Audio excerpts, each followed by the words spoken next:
ఇప్పుడు చెప్పబోయే పాట పూరి జగన్నాథ్ డైరెక్షన్లో భాగవత ప్రసాద్ గారు నిర్మించిన దేవుడు చేసిన మనుషుల సినిమాలో వచ్చి నువ్వే లేని పాట.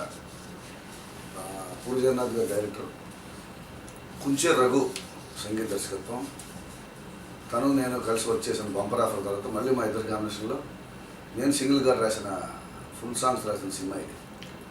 సో ఇందులో మనం అనుకుంటాం ఎలా అంటే ఒక హీరోయిన్ పాయింట్ ఆఫ్ వ్యూలో సాంగ్ ఇది. నేను అరే ఎంతవరకు ఎంత ఇబ్బంది పడ్డా, నేను వచ్చి ఉంటే ఈ ఇబ్బంది అంతా నాకు ఉండేది కాదు, నువ్వు నాకు ముందు ఎందుకు పరిచయం లేదురా అని చాలామందిని, చాలా మంచి మిత్రులని లేకపోతే అనుకుంటుంటాం మనం. నువ్వు ఇంత ముందే పరిచయం అయితే ఇలా జరిగి ఉండేది కాదు, ఇన్ని కష్టాలు ఉండేవి కాదేమో, నువ్వు ఎందుకు ముందుకు పరిచయం లేదు అని అప్పుడప్పుడు మన మనసుకి అనిపిస్తుంటుంది, మనం పైకి అనేస్తాం. సో అలాంటి తరహా సాంగే ఇది. ఒక హీరోయిన్ చాలా ఇబ్బందుల్లో పడి అనాథ లాంటి ఒక అమ్మాయి, ఎవరు వెనక ముందు ఎవరు లేని ఒక అమ్మాయికి హీరో పరిచయం అయ్యాక తనతో ప్రేమలో మునిగిపోయి, నువ్వు నాకు ఎప్పుడో పరిచయం ఉంటే ఇంతకాలం నేను ఇంత కష్టాలను ఈడ్చుకుంటూ బతకాల్సిన అవసరం లేదు, నేను ఇంకా హ్యాపీగా ఉండేదాన్ని అని చెప్పుకుంటూ హీరో మీద ఉన్న ప్రేమను చాటుకునే సాంగ్ నువ్వేలే సాంగ్. సో దీనికి ట్యూన్ అంతా రఘు బ్యాంకాక్లో చేశాడు. మేము బ్యాంకాక్ సిట్టింగ్స్కి వెళ్ళాం, 2 సార్లు వెళ్ళాం. సో అక్కడ డైరెక్టర్ గారు సిచ్యువేషన్ చెప్పడం, దానికి అనుగుణంగా రఘు ట్యూన్ చేయడం, అక్కడే పాట రాయడం, అక్కడే పిక్చర్ ఇచ్చేయడం జరిగింది ఈ నువ్వేలే పాట. నేను సొంతం సినిమా అన్నప్పుడు తెలుసునా పాట, లేకపోతే ఖడ్గంలో నువ్వు ఇలాంటి ఎటో వెళ్ళిపోయిన మనసు, ఇలాంటి పాటలు ఉన్నప్పుడు ఇలాంటి పాట నాకు రాసే అవకాశం వస్తే బాగుండు అని చాలాసార్లు అనుకునేవాడిని. సో కానీ మాస్ సాంగ్లు ఎక్కువ అవడం వల్ల, మాస్ సాంగ్లు భాస్కర్ వల్ల రాస్తాడడం వల్ల ఇలాంటి అవకాశాలు వెంట్రుక వాసులో తప్పిపోయి. సో అలా తప్పిపోకుండా నాకు వచ్చిన పాట, నాకు గుర్తుండిపోయే పాట ఈ నువ్వేల సాంగ్.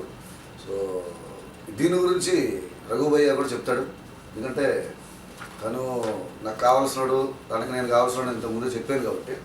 సో తన అభిప్రాయం కూడా తీసుకొని ఒక సంగీత దర్శకుడిగా, సో నా అభిప్రాయాలు ప్రతి వారం వింటూనే ఉన్నారు.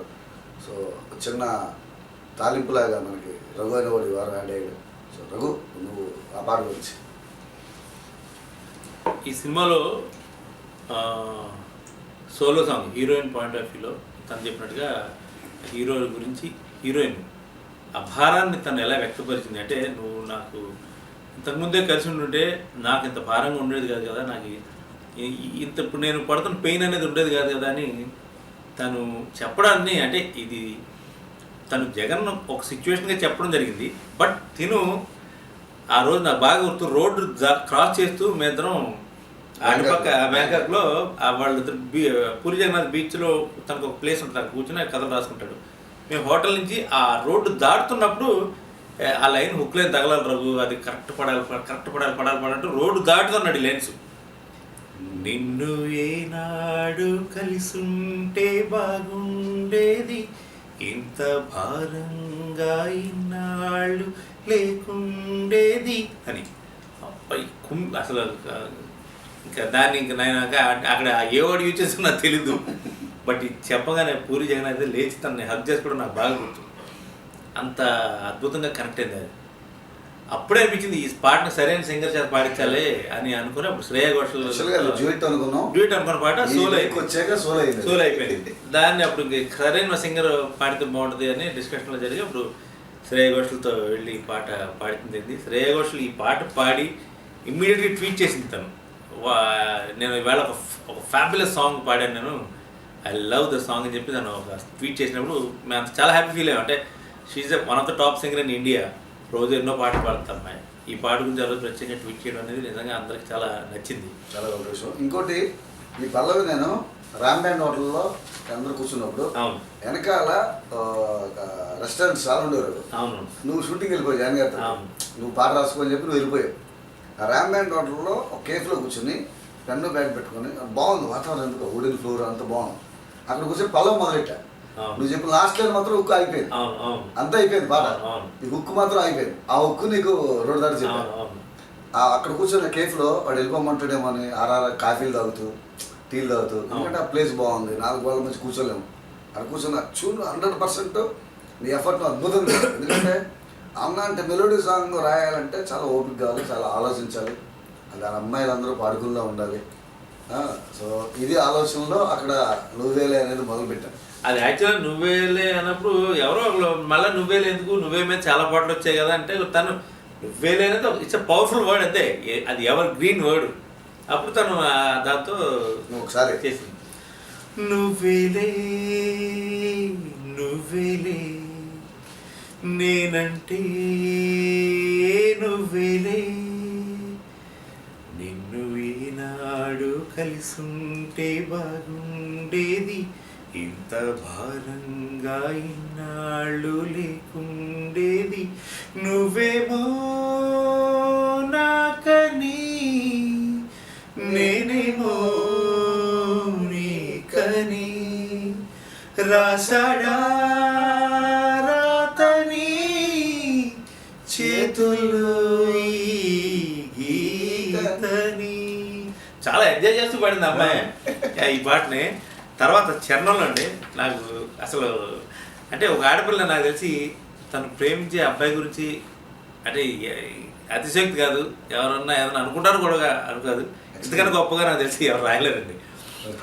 ఏదో తింటున్నానంతే ఏదో ఉంటున్నానంతే నువ్వే ఎదురవ్వకపోతే రోజు ఇంతే, నాకే నే బరువైపోయా నాలు నే కరువైపోయా నిన్నే కలిసుండకపోతే చావాలంతే, గాల్లో రాతలు రాసుకొని నాలోనే మాట్లాడుకొని గడిపేశానని గురుతే రాధికని నీడలా, నాకే తోడు దొరకదని ఒంటరితనమే నేస్తమని అనుకుంటే అది నా తప్పే కదా ఈ హాయిలో.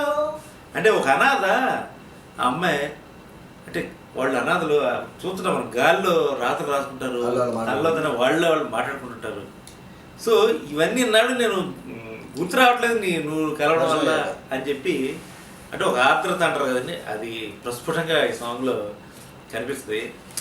ఫస్ట్లో రవితేజ డ్యూయట్ చేస్తే బాగుండదు కదా అన్న మనిషి సాంగ్ విన్న తర్వాత ఒరే this is my one of the best best best melody in my life అని అడుగుతుంది తను చేసిన సినిమాలో.